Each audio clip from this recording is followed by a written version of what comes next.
Halo guys, Angger di sini. Saat ini saya akan membahas fenomena susahnya lapangan pekerjaan di Indonesia. Di sini saya tidak sendirian karena ditemani Halo guys, aku Naila. Wala. kita akan membahas fenomena susahnya lapangan pekerjaan di Indonesia. Hai guys, pernah gak sih kepikiran kalau lowongan pekerjaan di Indonesia itu sulit sekali didapatkan? Sampai tiap tahunnya dijadikan kendaraan politik ketika menjelang pemilu. Contohnya, janji 19 juta pekerjaan. Nah, bener banget tuh guys. Kali ini kita bakalan bedah badannya mencari pekerjaan menurut kacamata sosiologi psychology. Dia menjelaskan 3 konsep. Yang pertama ada habitus, yang kedua ada modal, yang ketiga ada air. Iya, Angger lagi curhat ya. Tapi memang bener banget guys, sekarang lokat sedikit tapi saingannya banyak banget. Kayak sarjana, nyari kerja udah jadi makanan sehari-hari. Nyari kerja tuh capek banget guys. Kayak pagi kirim CV, tapi sorenya udah di ghosting HRD. Bener gak sih guys? Bener gak sih guys? Makanya aku mau jelasin satu persatu dimulai dari habitus. Nay, spill dong.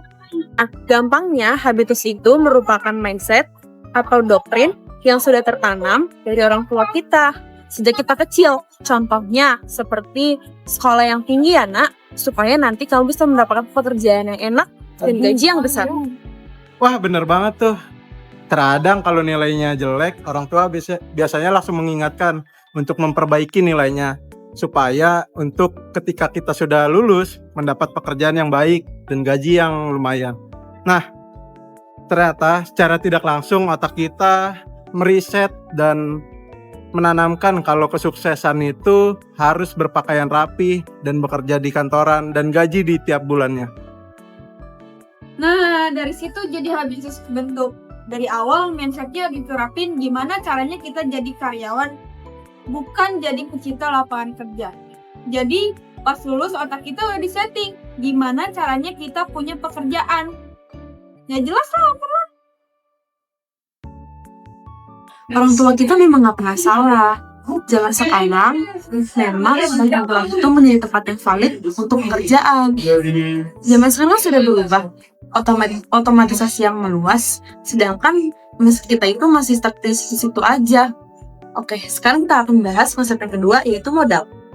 Nah, kata Borge itu modal itu nggak cuma uang, tapi modal itu ada 2. Yang pertama, modal kultural, yaitu modal yang kita hasilkan sendiri, misalnya ijazah dan skill.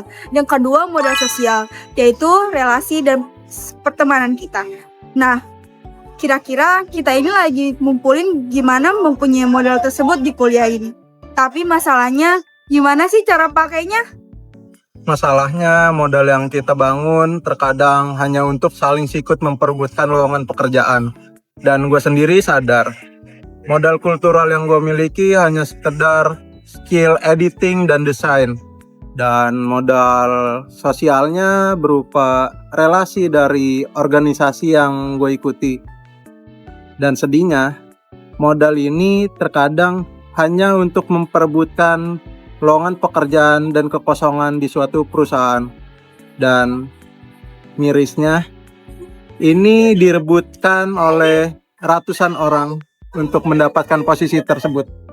Ironisnya tuh di situ guys, seharusnya skill kepintaran yang kita miliki itu bisa menjadi lahan usaha buat kita sendiri dan kolaborasi yang kreatif. Tapi karena adanya habitus, ya kita menjadi pencari kerja. Ya udah, modal kita bakalan habis di lahan yang sempit. Lihat guys datanya. Ngeri banget kan? Zaman sekarang lulusan sarjana lebih banyak pengangguran dibanding lulusan SMP. Nah, saingan yang membludak itu terjadinya di arena, ya alias medan perangnya, yaitu dunia kerja.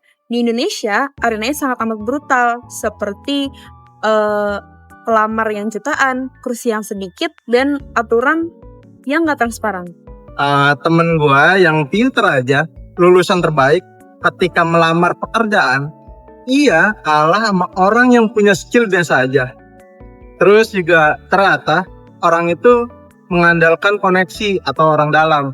Nah, di arena ini modal sosial lebih sakti daripada modal kultural seperti nilai dan ijazah.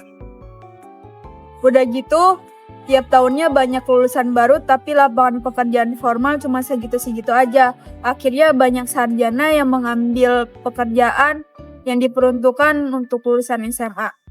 Itulah efek domino yang dibawahnya akan semakin tergeser. Kemudian kesimpulannya yang pertama, habitus itu bisa bikin kita fokus kerja, namun modal bisa bikin kita sikut-sikutan sama orang lain. Dan kita ada di arena yang semakin sumpek. Jadi gimana dong guys solusinya? Nah, bukan berarti kalian stop untuk mengirim CV, tapi kalian juga harus bisa menggeser habits itu sendiri. Karena kuliah bukan hanya seperti karyawan pabrik aja, tapi kalian juga harus mempunyai skill dan jaringan kalian seperti membuka bisnis, proyek independen, dan startup. Kalau semakin arenanya luas dan semakin banyak peluangnya, dan gak sesepuk zaman sekarang. Setuju banget. Jadi kuncinya itu ada pada keberanian generasi saat ini. Mau gak mereka keluar dari zona nyamannya dan mendobrak dogma lama seperti bekerja di kantoran hanya untuk sebuah gengsi. Nah, memang perjalanannya akan penuh resiko dan tantangan. Tapi, jika tidak ada generasi yang memutus struktur tersebut, ya siapa lagi? Wih, mantep banget nih pembahasannya. Buat kalian yang masih berjuang, tetap semangat ya. Kalian punya modal yang hebat. Dari sekarang, yuk ciptain peluangnya. Jangan cuma menunggu adanya loker. Oke, semoga obrolan kita kali ini bisa membuka pandangan kalian untuk mencari kerja ya. Semangat! Sekian dari kelompok kami. Bye!